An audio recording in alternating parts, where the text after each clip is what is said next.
Getting hooked on painkillers is an expensive habit. Many now turning to a cheaper way to chase that high with heroin. Tonight, we take you inside the epidemic, investigating how this deadly drug is winding up in our neighborhoods. Here's ABC senior justice correspondent Pierre Thomas. She was completely gray. Her eyes were rolled back in the back of her head, and she was frothing out the mouth. That was the shocking state Givina found her 17-year-old daughter in when she went to wake her for school one morning. I screamed to my husband. I'm like, get up here, and we're shaking her, and we're shaking her, and we're shaking her. Both Guy and her husband had no idea what was wrong with their precious daughter, Nikki, until paramedics arrived. The EMT asked me, he said, what kind of drugs does your daughter take? And I said, she doesn't take drugs. And he said, she has track marks all over her arms. And I'm like, what? And he goes, your daughter's a heroin addict. Their daughter was revived that morning, but the nightmare was only beginning. Vigna's story is one of just thousands playing out across the country. Now, is this the house where your friend lost her son? Right here, yes. He died on Easter Sunday. The heroin epidemic casting a shadow on neighborhoods big and small. Deaths from heroin addiction have more than doubled from 2010 to 2012. Heroin, it seems, is everywhere. You guys want to head out? And authorities are doing everything they can to crack down on the addictive substance. It's just after dawn near St. Louis, only about 25 miles from Vigna's home. And a team of DEA agents and local police are preparing to raid a home they believe has a stash of heroin inside.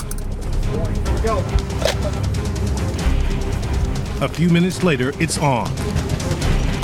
DEA police! Come on out! They are hunting for heroin. Whoa! What's going on? And police say it doesn't take long for agents to find some. 9 months.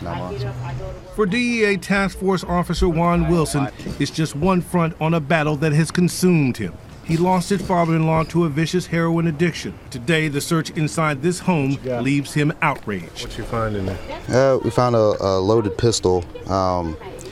It was underneath the couch cushion, laying right next to where the baby was, where we found the heroin also. Fully loaded. You look pissed. It's it's one thing to find, the heroin next to a baby, but you find a loaded gun.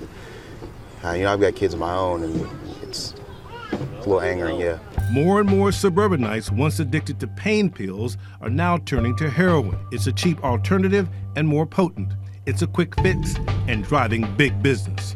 So Juan, why do you think that heroin is so popular here? It's very, very affordable. It's cheap. Oxycontin, for the most part, dealers normally charge $1 per milligram. So if you have an 80 milligram dose of Oxycontin, you can essentially pay $80 for one pill versus one pill or one dose of heroin in a capsule can cost you anywhere between $5 to $15. Two females that look like We were at that same suburban house the day before, undercover. they want to make the money. We set up a safe distance away, watching with binoculars to see if buyers would drive up to the home for drugs. We're seeing transactions go on while the mail is being delivered. We watch car after car pulling up, what police allege are customers chasing a high. They'll start early in the morning, they'll finish late at night, they'll do this all day. The white male and the white female are sitting in that black car. Convinced that they just made purchases, police pull over suspected customers to prove heroin is being sold out of that house. Yeah, we got him. The passenger of the car got picked up by his friend over here, and even with the child in the car, decided they were going to come out and buy some heroin today. And the passenger attempted to snort as much heroin that he could, and then flicked the rest of it out the window. What kind of habit you got right now? Not a bad one. I do like 2-3 beans a day, man. I snorted some of it, I ain't gonna lie, you know what I mean? Right. I can see a little bit on your nostril. Yeah. Not far away, agents pull over another suspected buyer. This one thought to have hidden heroin. No, they're concealed down there, and she's having her time. Oh. Are they inside you right now? How do you want to do this? You want to just reach down and give them up? She gives up quickly. These are called beans or buttons, and usually there's about half gram of actual heroin in there. For Juan, fighting heroin is not just a job. He grew up here, and heroin has cost him dearly. I've got a personal stake with it. You lost your father-in-law? Yes, sir. He was a long-time prescription pill abuser and a long-time heroin user. One day he got a phone call to come to his apartment where they had found his body. Understanding how heroin has infiltrated small-town America requires tracing it to its biggest source, Mexico. We went to ground zero, the gateway, the southern border, to understand the huge scale of the problem. We're at the busiest border crossing in the country. Every day, 83,000 people enter the U.S. near San Diego.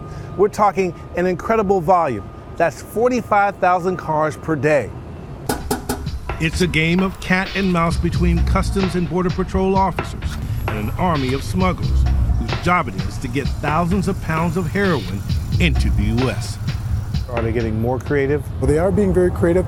Deeper concealment, transmissions, mufflers, engine blocks, tough for us to get to. We got to call mechanics in to help us. In the infrastructure of the car? In the structure of the car, yes. While we're there, agents see something that doesn't look right in this van. They run it through an x-ray machine. They find nearly 100 pounds of marijuana, vacuum sealed and neatly stuffed in the gas tank. The cartels are smuggling heroin by any means necessary, through tunnels, submarines, even inside the bodies of live puppies. If it's caught, it's sent to a super secret government facility like this, a site so sensitive we can't tell you where it is. The concern that heavily armed cartels and other drug dealers might come to steal this precious product. Your family doesn't even know where this place is, right? Warehouse size is packed from floor to ceiling with seized drugs, including heroin, kept under padlock even though it's inside a vault. We're looking at a couple thousand pounds. And what would that translate into? Millions of dollars worth of street value? Yes. Right here what we have is essentially white heroin. Right here what we have is what we call brown heroin, and depending on what they cut it with, you're going to see different shades of the brown. This last one here, excuse me, is what we would call your black tar heroin. We're looking at ruined lives.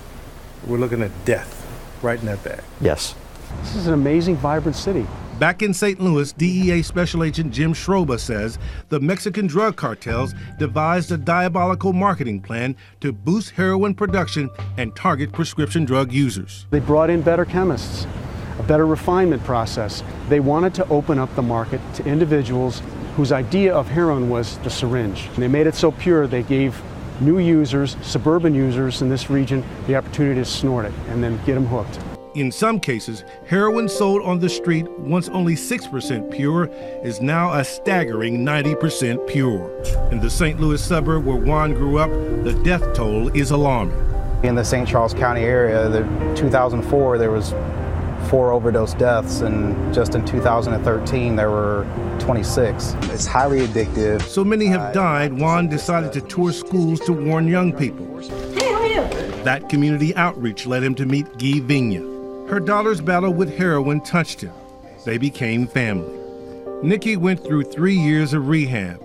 She was in college on the path to recovery, but it was a struggle. This is not your child anymore. Physically, it looks like them, but the inside is not them anymore. That is now someone who is controlled and owned by heroin. They all become lying, cheating, stealing thieves. Nothing could save Nikki. I got a phone call from a local police officer, and he said, there's a sick call at your house. I immediately went home and I pulled up, and our whole court was filled with police, and there wasn't any sirens on, and I saw my husband just collapse on the front porch, and I knew. I can so vividly remember that moment of just sitting there thinking, oh my God, she died. How are you? I want to tell everyone thank you so much for coming out at such short notice. Guy and her family have turned their immense grief into a calling. Thanks for coming out. Are they ready? They walk to raise awareness of the dangers of heroin in communities that may not realize they have a problem. There's not one person here that has not been affected by heroin. Some come with pictures of loved ones who have died from heroin. Juan has been with Guy every step of the way. This is my calling. In the past couple of months, 2 to 3 people have died from drug overdoses, people that I went to school with and that I knew. Deaths from heroin, an indiscriminate killer that does not care what neighborhood you're from. For Nightline, Pierre Thomas, ABC News, St. Louis.